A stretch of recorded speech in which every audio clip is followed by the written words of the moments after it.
Your life is prospering in my hands right now, even when the surface tells you otherwise. Not the prospering the world keeps trying to sell you. Not the harvest measured in barns full overnight.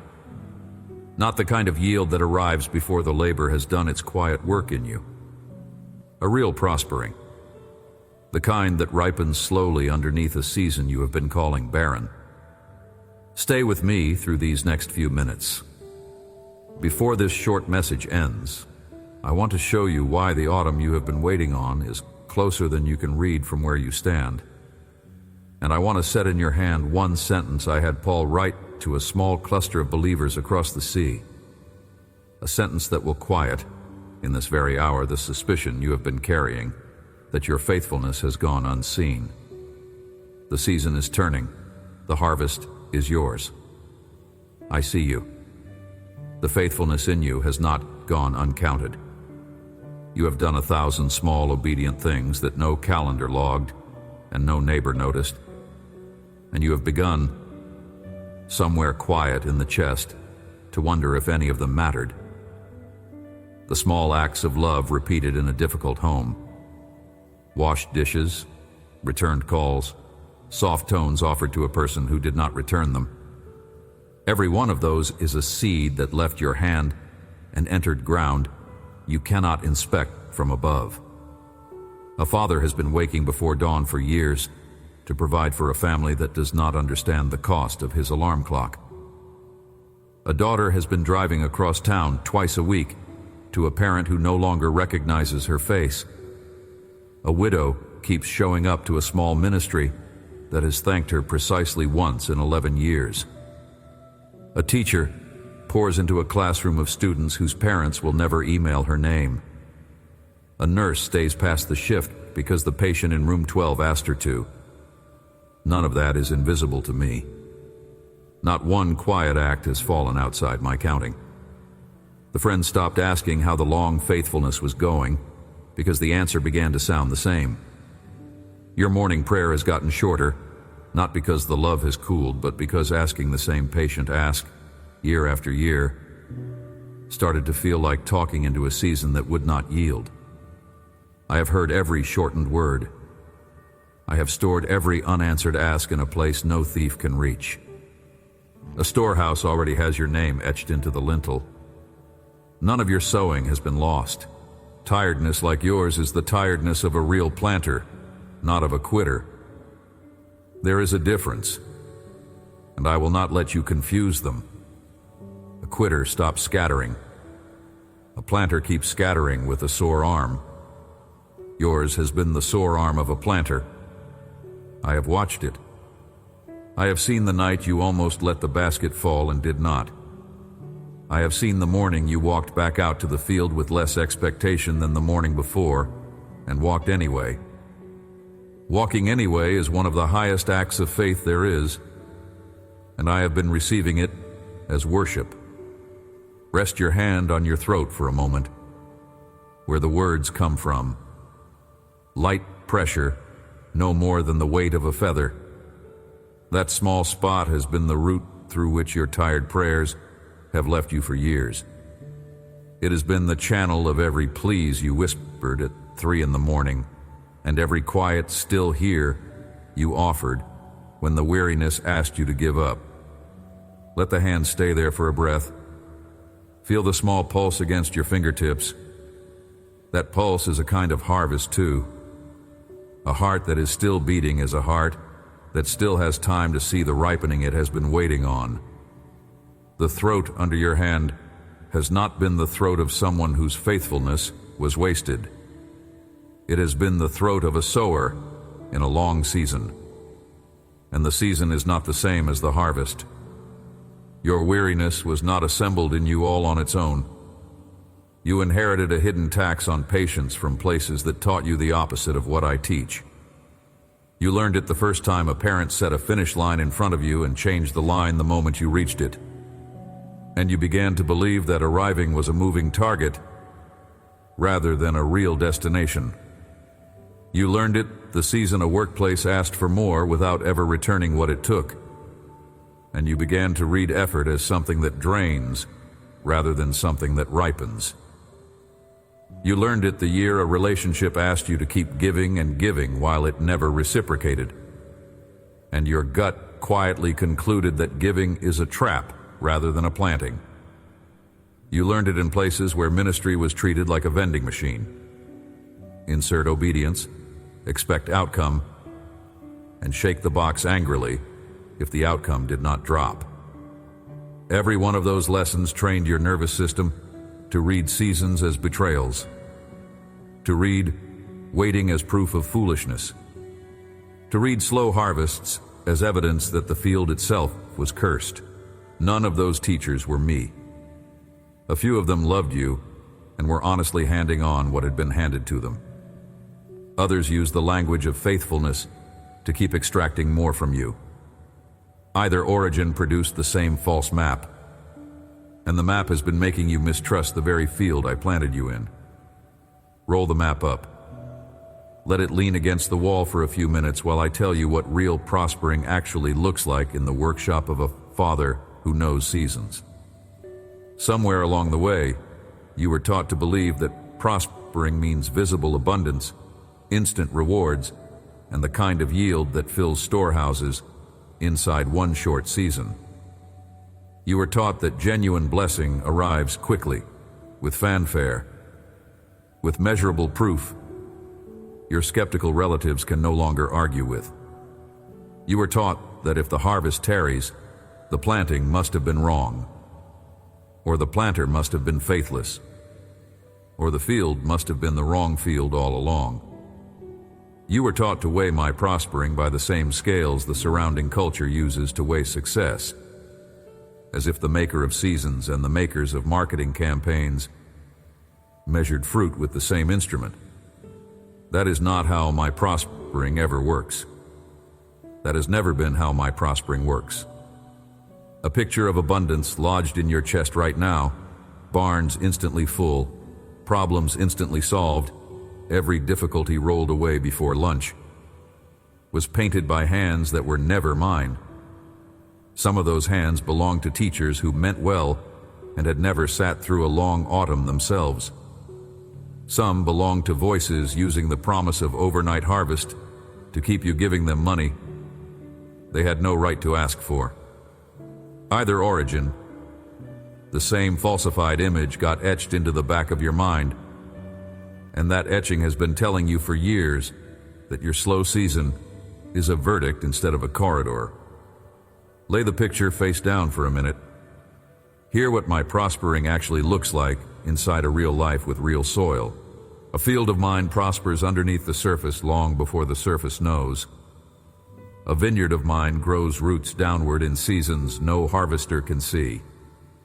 A storehouse of mine fills one quiet handful at a time across years that look, from the outside, like years of nothing. Most of what I have done in the lives I have loved most deeply has been done in soil, not on signs. People you would call most fruitful in my memory were people whose neighbors never knew what they were. They did the small obedient things in private. They blessed the unblessable people. They watered ground they would never live to harvest. They scattered into soil that would not yield for a generation past their own death. Yet every one of them prospered, and every one of them is held in my storehouse with a name no one else carries. You have been measuring the season by the height of the stalks above the ground. That is the wrong instrument. Stalks above the ground are the last visible part of a process that has been going on underneath for a very long time. A field that looks empty is rarely empty. A field that looks empty is usually a field where the root system is being multiplied, where the soil is being conditioned, where the next yield is being made larger than you would have asked for. What you call delay is often my multiplication. The pause you keep mourning is the room where I am increasing the harvest you do not yet see. Press one foot down into the earth beneath your chair. Feel the firmness rising back through the soul. Notice how the ground does not argue with you about whether to receive your weight.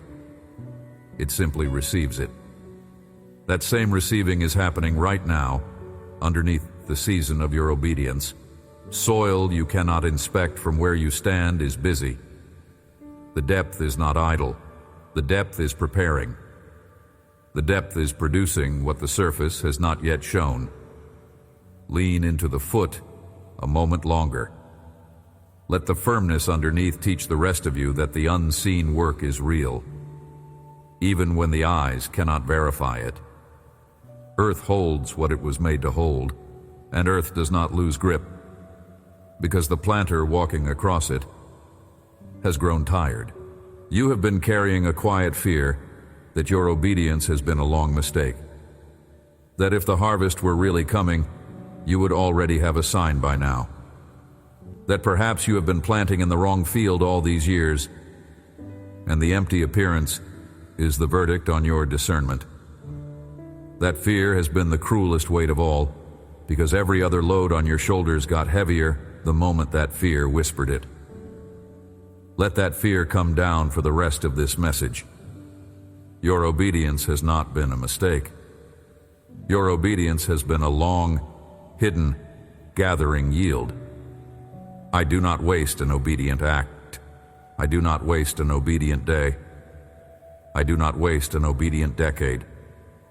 There's a sentence I want to read to you now. Hear it the way it was first heard, not as a polished verse on a slide, but as ink on parchment, read aloud in small upper rooms by tired people who needed to know whether their slow obedience was being seen. I had Paul write this for the small house churches of Galatia, quiet rooms tucked into the dry hills far from the famous gatherings of bigger cities. Believers there had been loving well in homes the wider world had long since forgotten. Their giving came out of small pockets. Their welcomes were offered to strangers no one would record. And quietly, in the marrow of those rooms, a tiredness had begun to settle, with a question pressing on every chest. Is all this small faithfulness being seen by anyone at all? The letter that arrived was not delivered from a throne. It was sent from a road, written by a man who was tired too, running short on coins and shorter on patience with the louder voices that kept undoing what the quiet ones were building. In the middle of that letter, one sentence got set down that has outlived every louder voice of its century. A sentence meant for those rooms in Galatia, and meant equally for the very chair you are sitting in, as these words reach your ear. Here is what I said, Galatians chapter 6, verse 9. And let us not grow weary of doing good, for in due season we will reap, if we do not give up. Read it slowly with me.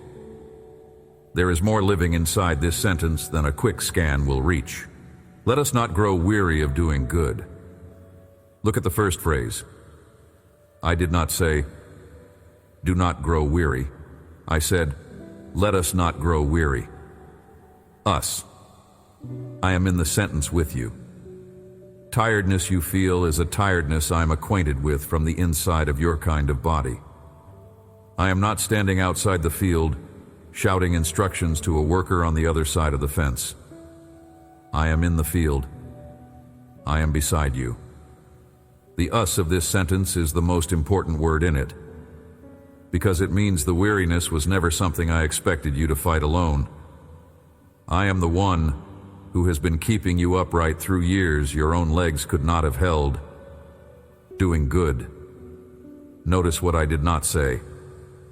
I did not say, doing extraordinary. I did not say, doing famous.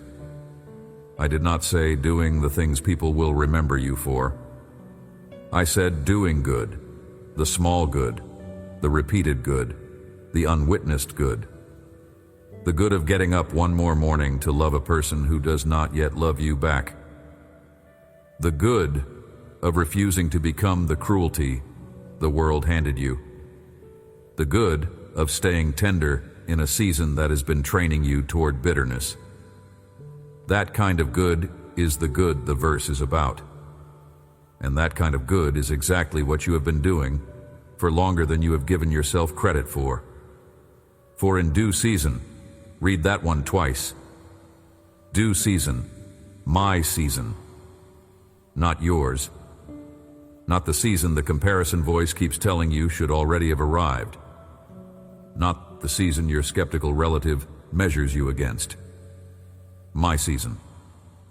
There is a clock in this verse, and the clock is in my hand.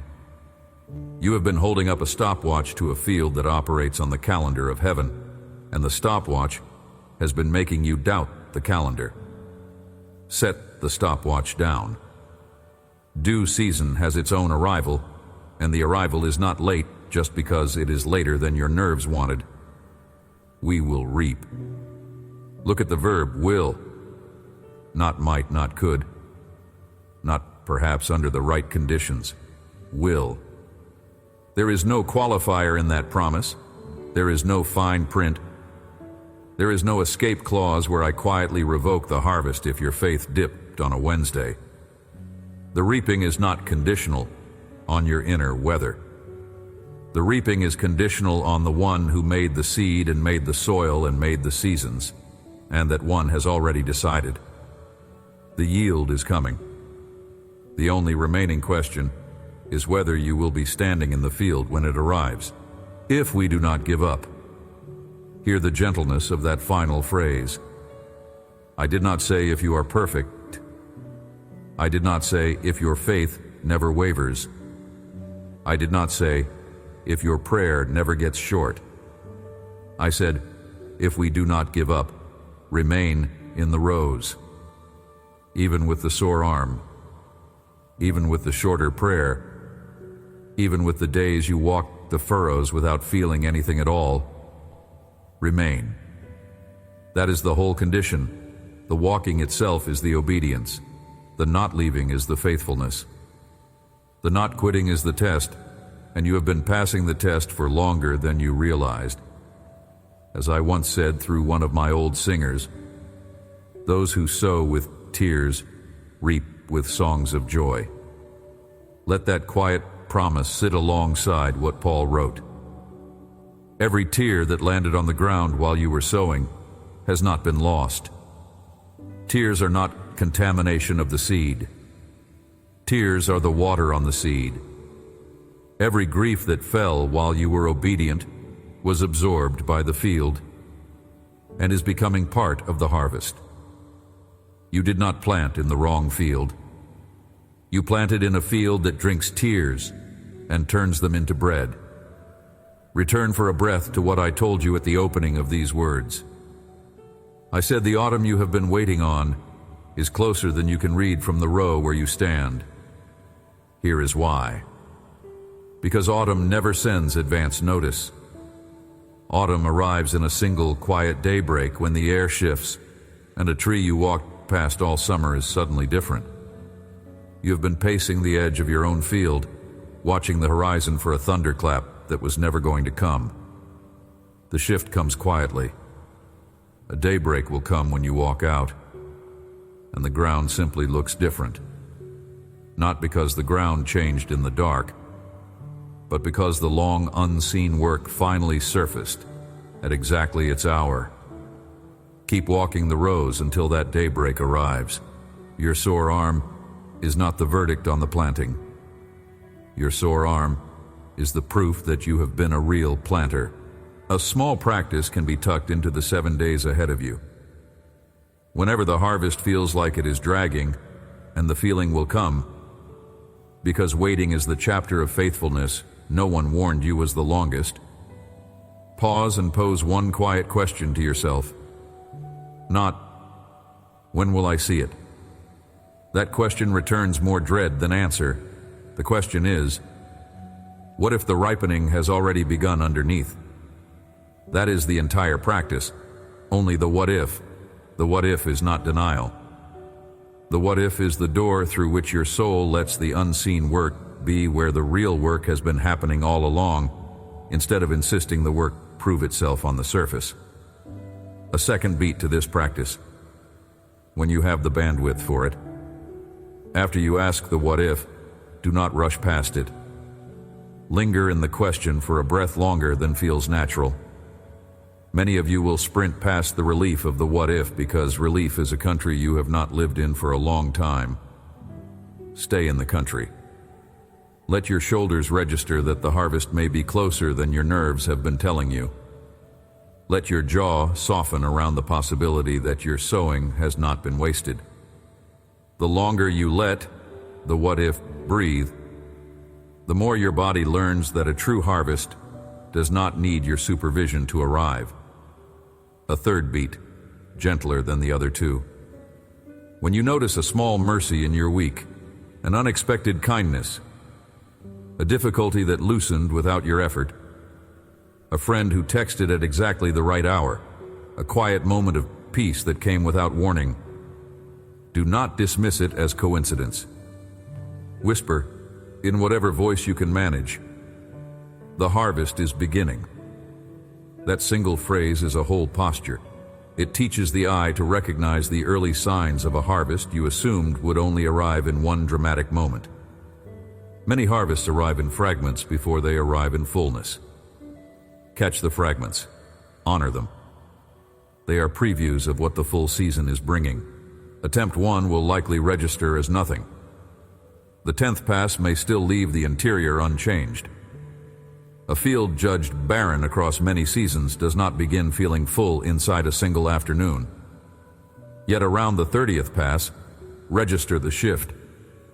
Anxiety about the timing will have lost some of its bite. Around the 50th pass, catch yourself going a whole stretch of hours without checking the calendar of the promise. Around the 100th pass, glance at the orchard of your life and grasp that you stopped measuring it that way some weeks back, and the season, without announcing itself, has already begun its turn. Should anything in these words have reached the tired arm of you, drop the word harvest into the comments, not as a slogan, but as a quiet flag staked at the edge of a field whose long faithfulness has not gone unseen. Above the video, 7 brief letters already wait inside the pinned comment. 1 per morning across the coming week. Delivered to your inbox the moment a small yes lifts the gate. Receive them. To the one of you whose long obedience has been to a marriage that has not yet softened, hear me. Marriages do not soften the way summer turns to fall. They soften the way an oak's bark thickens, invisibly, year over year, with the new layer hidden behind the old. Your faithfulness in that home has been adding layers no one has counted, including you. A morning will come in a year you cannot predict when your spouse will reach for your hand on their own. Keep tending. Stay tender. The bark is being built. For whichever of you has prayed years over a child who walked far from me, hear this. A prodigal returns by a road no parent can see in advance. Your prayers for that child have not been wasted. Every quiet ask you offered into the dark has been delivered. The child is not lost. The child is being carried by a kindness larger than yours, and your faithfulness is the bond at the other end of the rope. Keep holding the rope. The pull is coming. If you are someone who has poured into a ministry, a calling, a project, a small business, a piece of work no one has yet recognized, hear this also. Recognition is a small ration. It is not the yield itself. The yield is what your work is doing in the lives of the unnoticed. A teacher you will never know is going to be different because of a sentence you wrote a year ago. A family you will never meet is going to be steadied by a kindness you offered to a stranger at a checkout counter. You do not have to witness the harvest to be part of it. Most of the harvest of a real life is gathered in rooms the planter never enters. Trust the rooms. They are full. There is an old image of my workshop you may not have heard. A threshing floor is the place where the long labor of a farming year arrives at its quiet conclusion. A threshing floor looks unremarkable from the road. It is a flat, dusty circle behind a barn. No fanfare, no audience, no signage. Yet on a single afternoon, Every grain that was grown across many months passes across that floor. The chaff lifts. The kernel stays.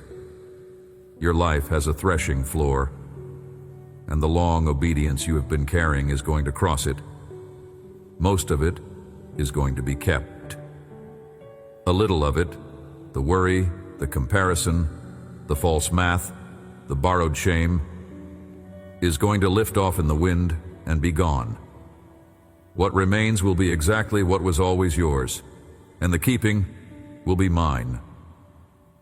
Whoever among you is loving inside a body that is not healing on the timeline you hoped for, hear this also. A body has its own seasons, and the longest season a body goes through is rarely the last one. There is a tenderness in you that is being grown underneath the slow body, and that tenderness is one of the most precious harvests in my field. People around you are being changed by who you are becoming inside the long body season. You do not yet see how much. The harvest in them is the harvest of you. Both are coming, and the one of you currently walking through plenty